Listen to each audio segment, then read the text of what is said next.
สบายดีท่านผู้ชมที่เคารพพบกับรายการพิเศษทางโทรภาพกองทัพประชาชนลาวอีกเช่นเคยท่านผู้ชมตลอดระยะที่ผ่านมาเวียกงานกวดการในกองทัพประชาชนลาวแม่นปัจจัยหนึ่งที่มีบทบาทสำคัญรับประกันให้แก่เวียกงานการเคลื่อนไหวสู่รบและสู่รบมีไซเพื่อรับประกันการจัดตั้งนำพาปรับปรุงก่อสร้างกำลังประกอบอาวุธให้มีความเติบใหญ่เข้มแข็งเป็นก้าวมานับแต่สมัยเริ่มมีการต่อสู้กูซาดกับผู้หุงหารก็คือในภารกิจแห่งการปกปักรักษาและสร้างสรรค์พัฒนาประเทศชาติภายใต้การนำพาของพรรคพวกเขาเชื่อมั่นว่ามูลเชื่อความสัตย์ซื่อบริสุทธิ์อันผุดพองใสองค์อาจกล้าหาญของกองทัพประชาชนลาวจะต้องได้รับการเชิดชูพันขยายอย่างรอบด้านประกอบส่วนเข้าในไซสนะแห่งภารกิจเปลี่ยนแปลงใหม่ก่อสร้างประเทศชาติให้มั่งคั่งเข้มแข็งหุ่งเฮืองศรีวิไลและวัฒนถาวรของประชาชนลาวบรรดาเผ่ามื้อนี้ทางรายการพิเศษจะนำเสนอการให้สัมภาษณ์ของสหายพ้องหัวหน้าห้องการบริหารกรมใหญ่การเมืองกองทัพเชิญท่านติดตามรับชมเจ้าข้าพเจ้าชื่อพันโทสุขสมบัติรัฐจักรห้องหัวหน้าห้องการบริหารกรมใหญ่การเมืองกองทัพห้องการบริหารแม่นหัวหน่วยการจัดตั้งหนึ่งเทียบเท่ากับบรรดากรมที่ขึ้นกับกรมใหญ่การเมืองกองทัพและหน้าที่ความรับผิดชอบของห้องการบริหารแม่นเป็นเสนาธิการโดยกงทางด้านเวียกงานรับประกันให้แก่บรรดากรมกองห้องการที่ขึ้นกับกรมใหญ่การเมืองกองทัพเช่นเวียกงานอุปโภคบริโภคเวียกงานรับประกันน้ำมันเสื้อไฟเวียกงานก่อสร้างคุ้มครองทรัพย์สินเวียกงานคุ้มครองพาหนะเทคนิคแล้วก็เวียกงานเสนารักษาสุขภาพของพนักงานนักรบแล้วก็เวียกงานรักษาสิ่งแวดล้อมเฮ็ดอนามัยทำความสะอาดสถานที่4หน้าที่ใหญ่26แผนงานของกระทรวงป้องกันประเทศก็คือของกรมใหญ่การเมืองกองทัพวางออกก็กรมกองของพวกเฮาก็ได้หมุนใช้ปฏิบัติก็คือจังซี่เนาะอันที่1หน้าที่ใหญ่ที่1เกี่ยวกับเวียกงานเตรียมพร้อมสู่รบก็กรมกองพวกเฮาก็ได้อิงใส่คำสั่งของกรมใหญ่เสนาธิการกองทัพที่เพิ่นได้แจ้งออกมาในแต่ละระยะหันมาเป็นหน้าที่เวียกงานตัวจริงของกรมกองในแต่ละระยะก็ซึ่งพวกเฮาก็มีกำลังและพาหนะและก็สำรองอยู่กับที่หน้าที่ใหญ่ที่2เกี่ยวกับเวียกงานปรับปรุงก่อสร้างกำลังอันที่1ได้แม่นด้านเวียกงานการเมืองนึกคิดกับกรมกองพวกเฮาก็ได้หันปฏิบัติตามหน้าที่การฝึกแอบทำเฮียนเนาะในแต่ละปีหันเป็นประจำเนาะโดยเฉพาะก็แม่นพวกเฮาก็ได้มีการฝึกแอบการเมืองการทหารฝึกฝนกำลังแห่งกายและก็ยิงลูกปืนแท้ตามคำสั่งของกรมใหญ่เสนาธิการกองทัพด้านการเมืองและพวกเฮาก็ได้เฮียนเกี่ยวกับธาตุแท้มูลเชื่อคุณสมบัติแบบแผนดำรงชีวิตของบรรดาทานผู้นำอันที่2กับพวกเฮาเฮียนเกี่ยวกับธาตุแท้มูลเชื่อเกียรติศักดิ์ศรีของกองทัพอันที่3ด้านการเมืองนี้พวกเฮาก็เฮียนเกี่ยวกับหน้าที่ความรับผิดชอบแบบแผนวิธีเฮ็ดเวียกของพนักงานนักรบในกองทัพด้านเวียกงานการทหารพวกเฮาก็ได้เฮียนเกี่ยวกับ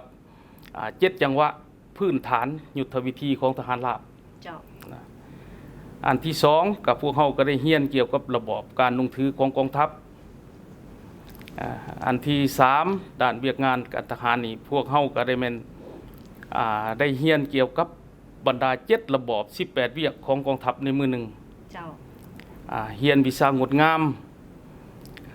รูปแถวการเคลื่อนที่คงที่ของบุคคลและรวมหมู่อันที่3มาพวกเฮาก็เฮียนเกี่ยวกับคุณภาพสมรรถภาพของอาวุธประจำกายเนาะต้นกระแมนปืน AKM และก็ปืนกาหาเก้าด้านเวียกงานเสนาฮักในกับพวกเฮาเฮียนเกี่ยวกับหาเทคนิคพื้นฐานการแพทย์ และก็เฮียนเกี่ยวกับวิธีต้านและสกัดกั้นโรคระบาดตามฤดูกาลที่ทางกรมเสนาหักกรมใหญ่พระราชการแจ้งออกมาแล้วพวกเราก็ได้หันเขามามูลไส้ในเวลาฝึกอบรมพันแอกประจำปีตามคำสั่งของกรมใหญ่เสนาธิการส่วนหน้าที่ใหญ่ที่3เนาะด้านเวียงงานหับประกันพระราชการเทคนิคอันนี้พวกเราก็ได้ถือเป็นปัจจัยสำคัญต้นตอเพราะว่ามันเป็นเวียกแกนกลางในการจัดตั้งปฏิบัติหน้าที่การเมืองของกรมใหญ่การเมืองกองทัพพวกเขาก็โดยได้อิงใส่คำสั่ง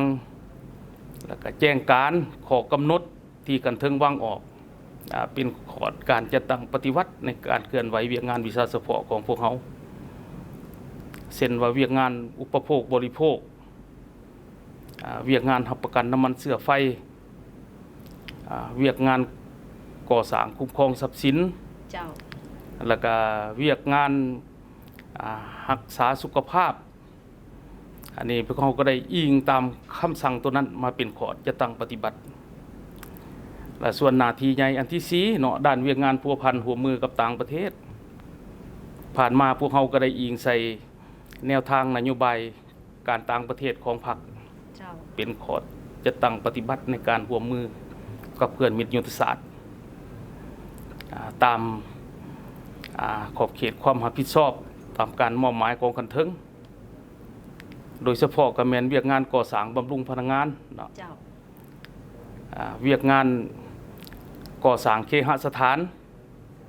ที่ได้ร่วมมือกับเพื่อนเวียดนามเนาะเป็นต้นกับแมนโครงการก่อสร้างโรงเรียนทฤษฎีการเมืองกองทัพโครงการก่อสร้างโรงเรียนวัฒนธรรมชนเผ่ากองทัพและก็โครงการก่อสร้างโรงพิมพ์กองทัพหลังใหม่ที่กรมใหญ่การเมืองกองทัพเป็นเจ้าของโครงการ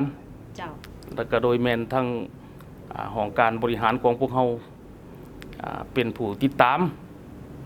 กวดกาสุกยุการปฏิบัติก่อสร้างโครงการดังกล่าวอันนั้นแมนเกี่ยวกับการปฏิบัติ4หน้าที่ใหญ่26แผนงานของกันเทิงกรมกองของพวกเราก็ได้มูลใส่บางด้านขึ้นแนวนั้นแล้วก็มีผลสำเร็จและมีผลงานคืออย่างซี่เนาะ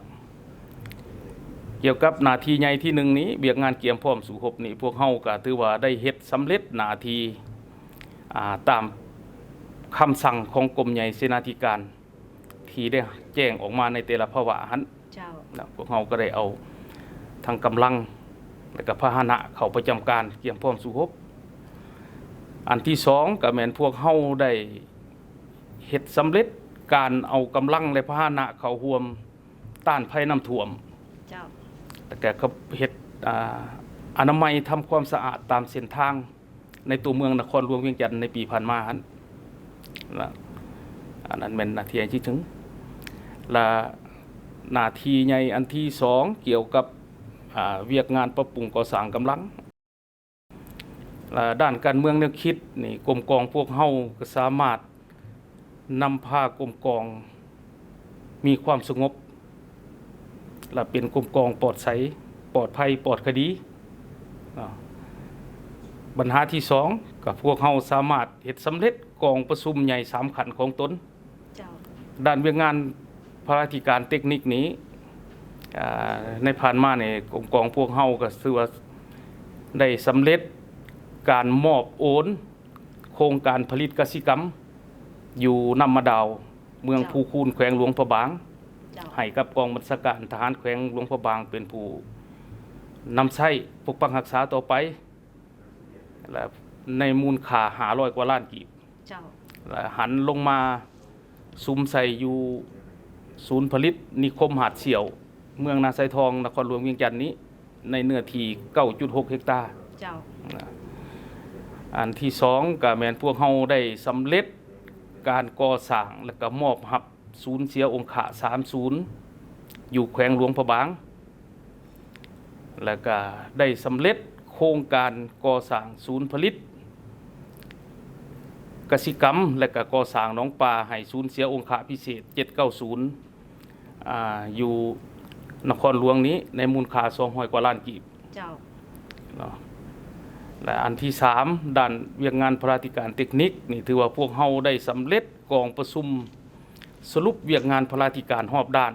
ทั่วกรมใหญ่การเมืองกองทัพเจ้าพร้อมนั้นพวกเฮาก็ได้ลงกวดกาตัวจริงบรรดาศูนย์ผลิตและก็เฮือนครัวรวมของบรรดากรมกองที่ขึ้นกับกรมใหญ่การเมืองกองทัพเพื่อวางแผนพัฒนาในซุมปีต่อหน้าและอันที่3นี่พวกเฮาก็ได้สำเร็จการติดตั้งแม่แห้งเนาะหรือว่ากิ๊กซ่อมแปลงรถในมูลค่า70 กว่าล้านกีบก็เพื่อสะดวกในการ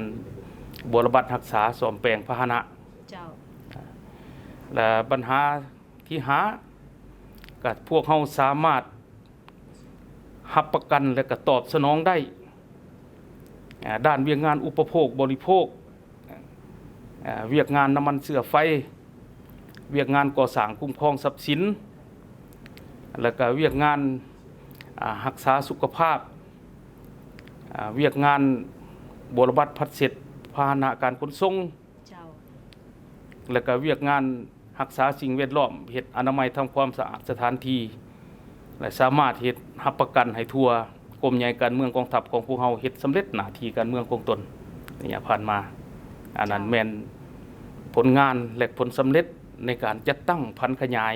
4หน้าที่ใหญ่26แผนงานที่กระทรวงป้องกันประเทศก็คือกรมใหญ่การเมืองกองทัพของพวกเฮาได้วางออก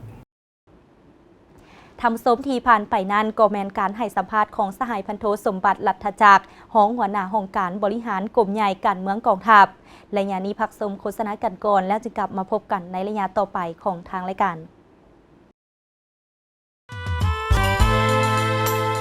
เดือนที่ถูกศัตรูกักขังเมื่อเห็นหน้าซ้ายเสียงโซนำเอาแผนการจากศูนย์กลางไปหาข้าพเจ้าว่าให้พากันโตนออกจากคุกเมื่อเห็นหน้าซ้ายเสียงโสมเข้าไปในเวลา7 โมงแรงคืนนั้นนะไผก็ตื่นเต้นแต่ข้าพเจ้าก็ระวังที่สุดย่านอายน้องมันตื่นเต้นมันเสียความลับย่านศัตรูมันเข้าไปฆ่าในเวลานั้นข้าพเจ้าก็จับมือเสียงโสมเนี่ยเอาไปยัดไปอยู่ในสวนเนี่ยแต่เท่านั้นคนก็เห็นนะแต่ไผก็มันลูกคำเสียงโสมเนอะดีใจว่าสิได้โตนออกจากคุกมีลุงโมฮักได้เอาเข้าไปอยู่ในห้องมืดอันนึงวิรกรรมต้นคุกอันมหัศจรรย์ของผู้นำพรรคและแนวล้าวหักซาดออกไปสู่เขตที่มั่นปฏิบัติด้วยความปลอดภัยในวันที่23 พฤษภาคม 1960 เป็นเหตุการณ์ประวัติศาสตร์ซึ่งบ่เคยมีมาก่อนในประวัติศาสตร์ของชาติลาวเฮาและหายากในโลกนั้นเป็นบัตรเลี้ยวที่สำคัญให้แก่การปลดปล่อยประเทศชาติย้อนการนำพาอันปีศาจสามารถสลาดสงสัยของพรรคประชาชนปฏิวัติลาวและน้ำใจหักชาติอันแห่งกล้าของบรรดาผู้นำแนวล้าวหักชาติบวกกับบรรดาพฤติกรรมอันโดดเด่นพิเศษของบรรดาผู้นำแนวล้าวหักชาติทั้ง16ท่านได้กลายเป็นพลังดึงดูดที่แห่งกล้าซึ่งเฮ็ดให้การโตนคุกข้างมหัศจรรย์ของบรรดาผู้นำแนวล้าวหักชาติไปสู่เขตที่มันปฏิบัติอย่างปลอดภัยเหตุการณ์ดังกล่าวได้กลายเป็นบทเรียนอันล้ำค่าให้แก่พนักงานคนหุ้นหลังในการนำใส่เข้าในชีวิตตัวจริงในภารกิจแห่งการปกปักรักษาและพัฒนาประเทศชาติในระยะใหม่สมเสยวีรกรรมโตนคุกข้างมหัศจรรย์ของบรรดาผู้นำแนวล้าวหักชาติ23 พฤษภาคม 1960 23 พฤษภาคม 2025 ครบรอบ 65 ปีอย่างสุดใจ